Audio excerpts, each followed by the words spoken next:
तो hello guys, welcome back to my YouTube channel. तो इस वीडियो में हम देखेंगे 5 most important current affairs of 22 जनवरी। ठीक है, इसके साथ हम स्टैटिक जीके भी पढ़ेंगे। अगर वीडियो पे नए हो तो वीडियो को लाइक, चैनल को सब्सक्राइब और बेल आइकन को प्रेस करना ना भूले।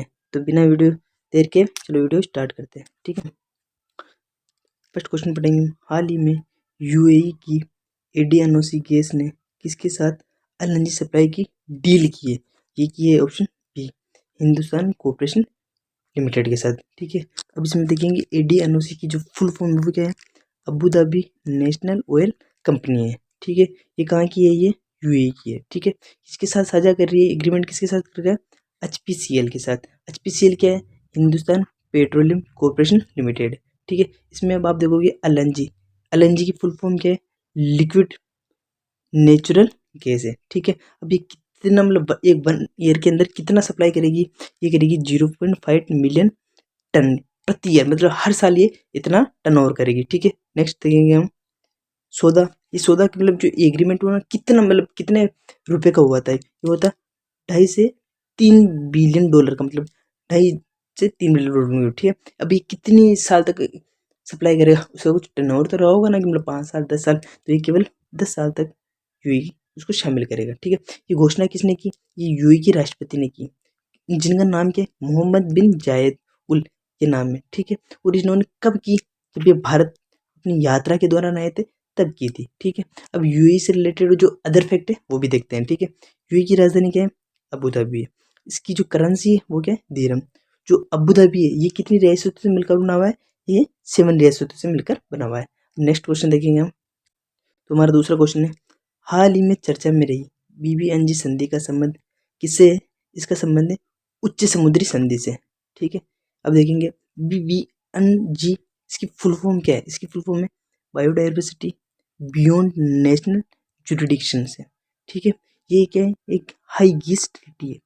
अब आप पूछोगे कि बीबीएनसी क्या होता है, तो आप देखते हो कि जो ये इंडिया है ना, तो इसका जो एक क्षेत्र रहता है, इसमें 200 किलोमीटर ऐसे कुछ क्षेत्र बना हुआ रहता है, जिसमें केवल एक कंट्री का हिस्सा रहता है, मतलब उसके अंदर जो भी हिस्सा रहेगा वो उस कंट्री का रहता है। ठीक है, तो ये 200 किलोमीटर इंडिया का रहता है। ठीक है, अब इससे जो परे जो सीमा होती है उसे कहते हैं high seas treaty. High seas कहते हैं, मतलब जो अपनी समुद्री सीमा से जो परे होती है उसे हाई सीज कहते हैं। ठीक है, अब हम देखेंगे इसको अन्य नाम क्या है उसका? उच्च समुद्री संधि कहते हैं। ठीक है, ये देखो, ये समुद्री संधि भी कहते हैं। ठीक है, इसका उद्देश्य क्या है? राष्ट्रीय सीमा से परे समुद्र की जैव विविधता की सुरक्षा करना। मतलब जो ये अपना इंडिया है, जैसे ये अपना इंडिया बता दिया। ठीक है, 200 किलोमीटर का एरिया अपना आता है। अब इससे जो परे पौधे लगाने, मतलब जो पोल्यूशन होता है उनकी सुरक्षा के लिए कौन जिम्मेदार है? अपन जिम्मेदार है। इस चीज का आंसर ही वही है, जो अपनी जो नेशनल जुरिडिक्शन है उससे परे बायोडाइवर्सिटी की रक्षा करना इस संधि का उद्देश्य है। ठीक है, नेक्स्ट आगे देखेंगे हम। ठीक है, विशेषता। विशेषता क्या है? ये विश्व की पहली बाध्यकर संधि होगी। जिस देश ने इसको मान लिया, स्टार्ट कर लिया, उसे अपनी जो सीमा रहेगी, जैसे अपनी सीमा इससे परे जो उसकी सुरक्षा करनी होगी। ठीक है, ये कब लागू हुई? ये 17 जनवरी 2026 को लागू हुई। कितने देशों ने इसको साइन भी कर लिया और उसकी पुष्टि कर दी कि हाँ, हम अपनी सीमा से परे जो देश है उनकी रक्षा करेंगे, मतलब उनकी जो वायु सुरक्षित करने का प्रयास करेंगे। तो ये 83 देशों ने इस पर साइन कर लिए हैं। ठीक है, अब भारत की स्थिति कैसी है? भारत ने इसको साइन कर दिया लेकिन पुष्टि नहीं की। इसका अर्थ है कि पुष्टि करना अलग होता है, साइन करना अलग होता है। जैसे आप सब भाई भैया हमारे स्कूल को ज्वाइन करना, तो हमने साइन कर दिया कि भाई हम आपके स्कूल को ज्वाइन करेंगे, लेकिन ज्वाइन करेंगे नहीं करेंगे वो अपने ऊपर। साइन तो मैंने कर दिया, सुबह आए थे इसलिए मैं क्या ना, अब बाध्यकारी नहीं है। क्षेत्राधिकार जिस मतलब इसका मतलब जो बताया था ना आपको, ये समुद्री सीमा से परे परे, उसको कहते हैं क्षेत्राधिकार। ठीक है, उसमें बता रखा है इसकी full form EEZ, exclusive economic zone, यानी 200 किलोमीटर समुद्री मील अनम से बाहर की जो सीमा होती है उसे एनईईजी कहते हैं। ठीक है, नेक्स्ट क्वेश्चन पढ़ेंगे हम। तो नेक्स्ट क्वेश्चन है हमारा, हाल ही में भारत श्रीलंका मालदीव के बीच त्रिपक्षीय तटरक्षक अभ्यास दोस्ती का कौन सा संस्करण आयोजित हुआ? इसको जो याद रखने की ट्रिक है इसकी है 17। इसको याद रखने की ट्रिक है माल। माल मतलब लड़की। माल के साथ अगर आप दोस्ती रखते हो तो आपके लिए क्या होगा? खतरा हो गया। मालदीव श्रीलंका 17 हो गया। ठीक है, अभ्यास किन किन के बीच में हो रहा है ये देख लो पहले। भारत के बीच में, श्रीलंका के बीच में और मालदीव के बीच में हो रहा है। ठीक है, इसका संस्करण कौन सा है? 17वां संस्करण है। ठीक है, और ये एक द्विपक्षीय मतलब 2 साल में केवल ये एक बार हुआ। ये कौन करेगा? ये तटरक्षक बल करेगा। अब तटरक्षक बल क्यों करेगा? मतलब तीनों की जो तटरक्षक बल है वो एक साथ दोस्ती बना के रहेगा, मतलब सेम फैमिली की, मतलब इनका सामान इनके साथ, इनका सामान इनके साथ, किसी के साथ लड़ाई नहीं करेगा इन देशों से। इसका मतलब ये है। नेक्स्ट पढ़ेंगे इसके बारे में हम। तो इसकी मेजबानी किसने की? मालदीव के मोहम्मद मुइज़्ज़ के कार्यकाल में इसकी शुरुआत की, मतलब उन्होंने इसको होस्ट किया था। ठीक है, अब इसमें पढ़ेंगे हम भारत श्रीलंका के बीच में कौन कौन से महत्वपूर्ण अभ्यास है और भारत मालदीव के बीच में कौन कौन से अभ्यास है। ठीक है, भारत श्रीलंका के बीच में तो होता है मित्र शक्ति और एक श्रीलंका श्रीनेक्स हो गया। ठीक है, भारत और मालदीव के बीच में 2 होते हैं, एक तो इक्विरियन, एक एकता। इसको याद रखने की ट्रिक है, एकता माल, एकता इक्विरियन माल हो गया। ठीक है, अब ये कौन कराता है? ये कराता है आईसीजी। अब आईसीजी से संबंधित भारतीय तटरक्षक बल को आईसीजी कहते हैं। इससे रिलेटेड महत्वपूर्ण फैक्ट कौन कौन से वो देख लेते हैं। इसके डीजी मतलब महानिदेशक कौन है? परमेश शिरोमणि। स्थापना कब हुई थी इसकी? 1977 में हुई थी। इसका हेडक्वार्टर कहाँ है? दिल्ली में। ठीक है, नेक्स्ट क्वेश्चन देंगे हम। तो क्वेश्चन नंबर 4 है हमारा, हाल ही में इरडा ने किस देश के सोलर प्रोजेक्ट के लिए अंतर्राष्ट्रीय ग्रीन लोन जारी किया है? किसने किया है? जाम्बिया ने किया है। ठीक है, अब आप पूछोगे आईडीडी फुल फॉर्म क्या है? आईडीडी फुल फॉर्म है Indian renewable energy development agency. अब रिन्यूएबल का मतलब क्या होता है? जिसे रिप्रोड्यूस किया जा सकता है, जैसे हो गया पवन ऊर्जा हो गया, ठीक है, सौर ऊर्जा हो गया, जिसे रिप्रोड्यूस किया जाता है, जो खत्म नहीं हो सकती। ठीक है, इसमें किस चीज़ पर फोकस किया गया? नवीनीकरण ऊर्जा पर, जैसे सौर ऊर्जा, पवन ऊर्जा। एग्रीमेंट किन किन के बीच में हुआ था? जाम्बिया के बीच में और इरडा के बीच में हुआ था। इस लोन का विवरण क्या है? मतलब ये एक अंतर्राष्ट्रीय ग्रीन लोन है, मतलब ये ग्रीन लोन है, मतलब इसमें क्या है कि पैसे वैसे नहीं दिए जाते। इसमें पैसे किस लिए दिए जा रहे हैं?